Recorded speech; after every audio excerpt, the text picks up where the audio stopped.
आम आदमी पार्टी से इस वक्त आपकी तुलना इसलिए की जा रही है क्योंकि आपका ग्राफ तेजी से बढ़ा है। अगर हम 2013 में देख लें, पहला चुनाव ये लोग लड़ते हैं, 28 सीटें आपको जाती हैं, आपको 8 सीटें जाती हैं। अगर उसके बाद वाले 2015 के इलेक्शन में देख ले, कांग्रेस पार्टी शून्य हो जाती है, ये लोग 67 सीटें जीतते हैं, बीजेपी 3 पर दिल्ली में विजय हासिल करती है। 2020 देख लें, इन लोगों को 62 सीटें मिलती हैं, बीजेपी को 8 सीटें मिलती हैं, आप लोग शून्य पर रहते हैं। लोकसभा के चुनाव में आप लोग शून्य पर रहते हैं। पंजाब में जहां पर आपकी सरकार थी, सिद्धू और चन्नी जैसे दिग्गज नेता थे, वहां पर आम आदमी पार्टी ने आपका सुपड़ा साफ कर दिया और उसके बावजूद आप कहेंगे धर्म की राजनीति या लोगों को बरगला दिया, इस वजह से आपका यह हाल है। ये बात कहां तक जायज है सुरेंद्र जी?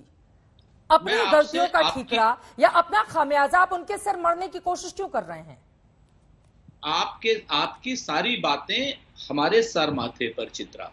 हम आपसे 2 बातें 3 बातें कहना चाहते हैं। इससे पहला चुनाव हुआ, आम आदमी पार्टी को तमाम लोगों ने 109 सीटें दे दी थी। हम लोग 70 सीटों के आसपास जीत करके आम आदमी प्रमुख विपक्षी दल हुई और तब भारतीय जनता पार्टी और अकाली दल का गठबंधन था, उसको धराशायी आम आदमी पार्टी ने किया। आम आदमी पार्टी ने दिल्ली में हमें कम और भारतीय जनता पार्टी को ज्यादा धराशायी किया दूसरे चुनाव में। आपको मैं बात बताऊं, और उसके बाद आम आदमी पार्टी उत्तर प्रदेश में भी लड़ी। क्या हाल रहा सबको पता है। हम आम आदमी को शुभकामनाएं दे रहे हैं। हमने कहा कि राष्ट्रीय विकल्प दूसरे चुनाव में बीजेपी को ज्यादा डेंट पहुंचाया, आपको नहीं पहुंचाया। सर शून्य पर आ गया, अब इसके नीचे तो कुछ बचता ही नहीं है।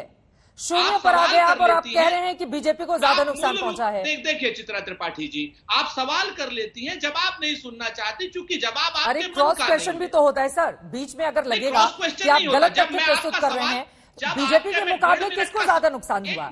शून्य पर, अब इससे नीचे तो है नहीं सीटें। शून्य पर आपकी पार्टी आ गई दिल्ली में। और आप पंजाब ले लीजिए, जहां पर मजबूती से आप लड़ रहे थे, वहां पर उनकी सुनामी आ गई, आप लोग गायब हो गए।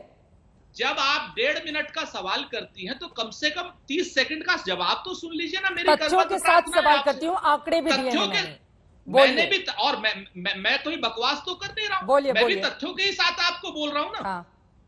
ऐसी तो बात नहीं कि मैंने कोई तथ्यात्मक भूल की हो तो मैं क्षमा मांग लूंगा, आप मुझे बता दीजिए।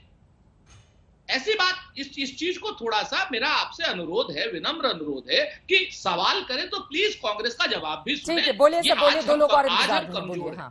मैं आपको 2 चीजें बड़ी स्पष्ट कहता हूं। सब आदमियों को राष्ट्रीय विकल्प बनने का हक है, हमें भी हक है, और हम अपना काम कर रहे हैं। हम संगठन की मजबूती करेंगे, जहां हम सत्ता में वहां हम और मजबूती से काम करेंगे, और जहां हम प्रतिपक्ष में हैं या लाए गए हैं प्रतिपक्ष में, वहां पर हमें और तेजी से काम करने की आवश्यकता है। आने वाले समय में चाहे वो गुजरात का चुनाव हो, हम आपको बता दें पिछले 3 चुनावों में गुजरात में भारतीय जनता पार्टी लगातार घटी है और कांग्रेस पार्टी लगातार बढ़ी है। पिछले चुनाव में मात्र 11 सीटों का अंतर था।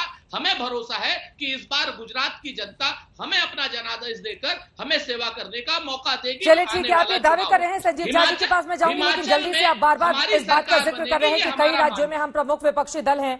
15 राज्यों में है आप प्रमुख विपक्षी दल, लेकिन जब लोकसभा की बात आती है तो वहां के 104 में से सिर्फ 4 सीटें ही 15 राज्यों में विपक्षी दल है, लेकिन वहां के 102 में से सिर्फ 4 सीटें ही जीतने में कामयाब होती है कांग्रेस पार्टी।